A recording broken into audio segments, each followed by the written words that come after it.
Ano po tayo, tulungan niyo po yung kababayan natin. Hindi naman puro, lagi na lang legal tayo. Lahat ng bagsakan natin, legal. Kawawa naman yung mga mangingisda. Sila yung nagpakahirap mangingisda. Bagyo, mainit, lahat, babangga pa. Tapos yung kanilang nahuling isda, kinuha lahat pati banyera. Dahil walang certificate. For humanitarian purposes po sana. If we could consider, because these are very poor fishermen, and we are not talking about shipping lines, coalition, shipping lines, we're talking about very poor. And we have a widow here. I hope you could consider giving them compensation right away. Sir, I will raise it to the senior most person through our principal, and we'll come back to it. For sure, we'll escalate it, sir. Kasi, thank you very much, sir. Ma'am, kanina kasi sa DOJ, parang ang dating kasi medyo nagulat ako. Masyado kayong legalistic. Hindi naman nila maiintindihan yun, yung unclose natin, kung ano, ulitin natin yan, yung unclose. Mismo ang kababayan natin, gulong-gulo na dyan eh. Hindi natin maipaliwanag kung ano yung sovereignty, ano ba yung sovereign rights. O, ngayon, sabi natin, sinasabi ng PCG, i-easy natin. Tapos sasabihin nyo, wala naman tayong karapatan doon. Kasi ang gulo.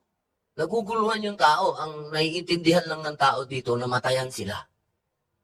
Nasaktan sila. Nasira yung kanilang... Kasi sasabihin natin kanina, may collision eh, nagkabanggaan eh.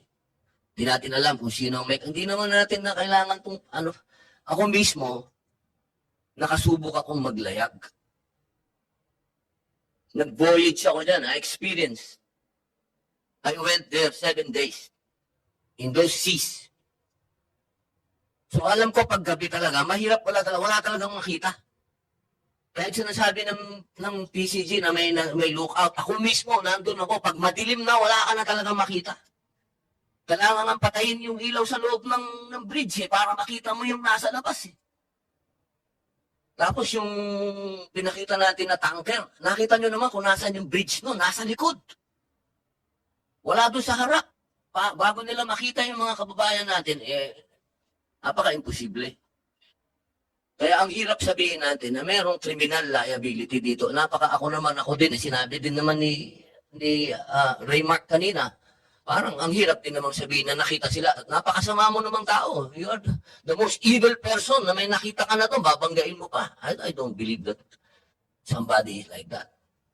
So, ang akin pong, plea, my plea. For example, look at that young girl.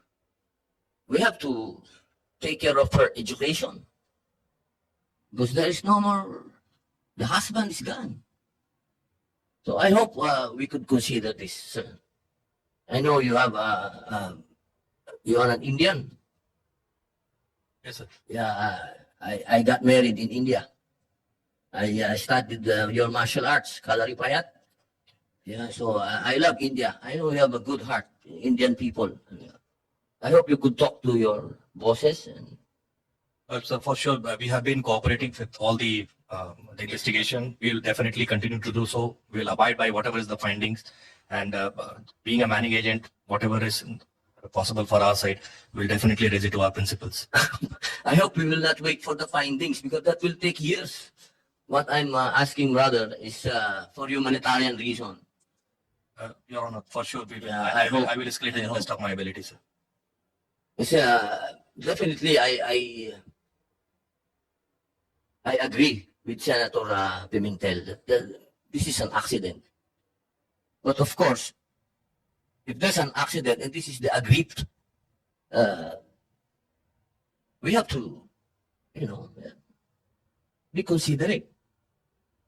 These are very poor people. No, and we have this dispute in our seas. So they are very confused where to fish now. We're talking about the Scarborough Shoal, and they cannot go there because it's a disputed seas. So they go very far. So imagine 190 nautical miles. They don't know where to go anymore. That is the fact. And this is, we have a freedom of navigation there, so we have big ships passing there. And to tell you the truth, we are not, the fishermen are not technologically advanced. They don't even have radios. They don't even have radars. So I hope you can consider. Sir, ano po tayo? Tulungan niyo po ng kababayan natin. Hindi naman puro, lagi na lang legal tayo. Lahat ng bagsakan natin, legal.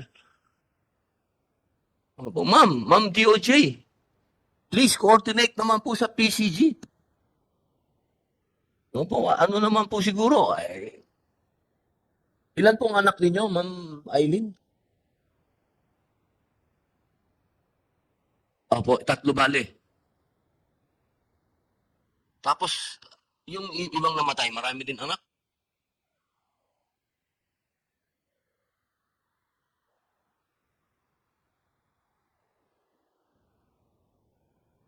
Oh, see, five kids. 3 kids, 5 kids. All babies. 3. 3. I hope you could consider. If we will wait for the court to decide, this will take years. The collision is about a big ship and a very excellent fishing vessel. So I hope, sir, Pilipino ka, boss.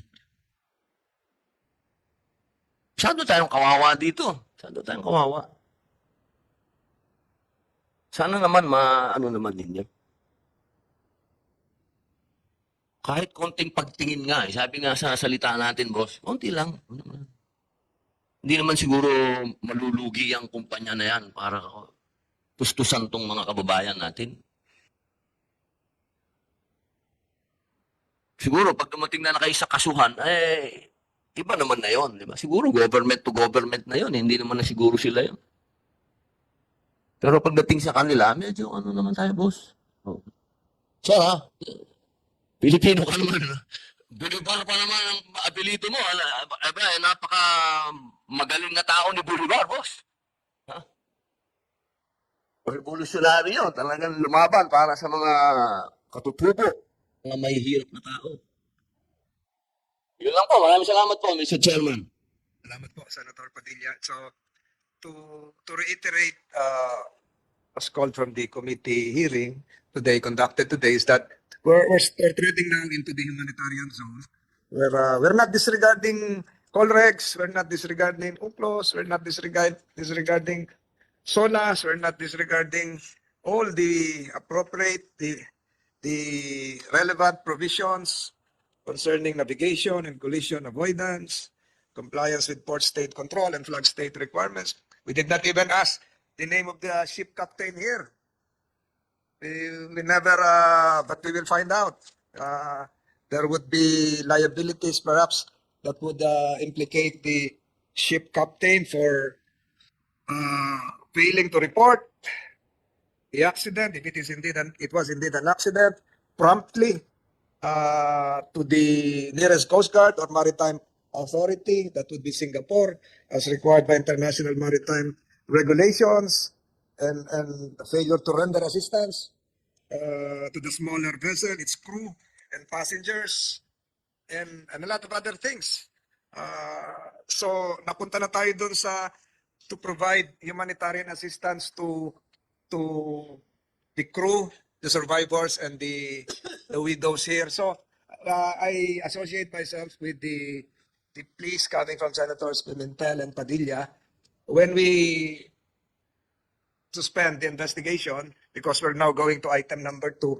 I would like to request, on behalf of the committee, that the senior state counsel of the Department of Justice and with the assistance of Mr. Bolivar, the Deputy Commissioner, to sit down even just for 5 to 10 minutes in the Laurel room, which is just adjacent to this room, to not just commiserate with the victims here, but to arrive at a more amicable solution, sans what would happen in the legal sphere. So if we can do that, we've served this, we have achieved the purposes of this committee, but we have pending local legislations here for the information of our foreign resource persons here concerning the safety, failure to render assistance, which we would like to make as a powerful domestic law in the Philippines. And we're also studying the possibility of having the Philippines likewise as a hub for international registration. So kung pwede pong doon sa Laurel Room, tayo po ay nagpapasalamat ngayon doon sa lahat ng dumalo po rito, doon sa tatlong naging biktima, yung 11 survivors, kayo dumalo. Papasalamat po ang committee at binigyan nyo kami ng oras. Dali nyo na po yung pagkain ninyo. Kayo po ay lilipat doon sa Laurel Room. Kasama po ang Department of Justice at ang maraming salamat sa Republic of Marshall Islands para magkakilala kayo at madinig din yung sentimiento ninyo na matulungan kayo ng kaunti habang hinihintay pa yung matagal na prosesong legal. Pero bago tayo pumunta ron, isang tanong na lang kay Mr. Michael Ang. Pag kayo ay hinuhuli dahil hindi ayos yung inyong certificate, kayo hinuhuli dahil wala kayong certificate galing sa Marina, nahihirapan kayong kumuha ng certificate, totoo ba na kinukumpis ka pa yung isda na nahuli nyo? Meron po kaming nabalitaan po dating bangka. Walang certificate dahil walang nahihirapan mag-register sa Marina, yung nakahuli kayo ng 2 banyera o 3 banyera na isda, i-confiscate pa yun? Opo. Bakit? Yun ang hindi po namin alam. Yun ang penalty dahil wala kayong certificate, hindi kayo registrado sa Marina. Opo. Ayan, teka muna Marina, napabalik ako rito. Bakit nahirapan silang magrehistro kasi malayo. Luluwas pa ng Maynila. So ang penalty, pag nahuli sila na wala yung permit nila, i-confiscate pa yung 2-3 banyera na ilang araw nilang pinaghirapan. Saan nyo dadalhin yung isda? Tambako, lapu-lapu, saan dadalhin nyo? Specifically and categorically deny po yung ginagawa. Kung allegation na kinukuha po yun. For the record, Kawawa na sila, correct. hindi makaluwas ng Maynila, ng isda ng 5 araw, 6 na araw, uhulihin nyo, kukunin nyo pa yung isda. Correct, sir. Hindi ka siguro makatao yun. Hindi po talaga makatao yun. May specifically and categorically deny kung meron pong ganyang allegations kay Marina po. But meron po tayo kasing ibang tao on the ground. Not only, kasi po ang Marina naman po, nasa opisina, very seldom na bumabayan sa port areas natin. Enforcement eh. At Correct po. Correct po, pero hindi naman po yan araw-araw na nandoon sa puerto. May mga ibang tao po dyan sa puerto. Kaya kung pwede natin clarify, Marina ba o hindi? Michael, so pag hinuli kayo, kukumpiskahin yung inyong isda, banyera na pinaghirapan ninyo, pati banyera kinuha o wala nang iniwan sa inyo. Baka binigyan, magbigay ng permit, babawiin yung isda, ganun ba? Paano nangyari dito? Kwan lang po, yung buka na lang po kami. Papauwi na po. Ibigay nyo naman yung isda. Opo. Isa, pagod nyo. Nahuli na po kami. Wala po kaming magawa. Teka muna. Oo. So, kinuha yung pinaghirapan ninyo, wala kayong mauwi sa pamilya ninyo. Opo. Wala kayong paninda. Marina, Again, sir, we categorically and specifically deny. And if there are allegations against specific po kay Marina, we will not condone that. We will definitely go against the Marina personnel who are proving those allegations po. So, for the record, sir, very seldom ang Marina po on the ground. Again, meron po tayong mga, I don't want to state names, pero meron po tayong iba kasing regulatory agency na nandoon on the ground. referring to I don't want to refer to anyone, sir. Basta po, sa amin po, if that allegation pertains specifically kay Marina, we specifically and categorically deny. And if there is a specific complaint against any Marina personnel po, kindly refer niyo po sa amin and we will go against them and investigate and impose the necessary penalty if necessary po. nasa plano. Thank you, Mr. Chair. There are concerns raised against our attached agencies. These have been duly noted, and we will liaise with the Marina to address these concerns. Thank you, Mr. Chair. Kawawa naman yung mga mangingisda. Sila yung nagpakahirap ng isda. Bagyo, mainit, lahat, kababangga pa. Tapos yung kanilang nahuling isda, kinuha lahat pati banyera. Dahil walang certificate. Galing sa Marina. Ang hirap ng, naunawaan na ho lahat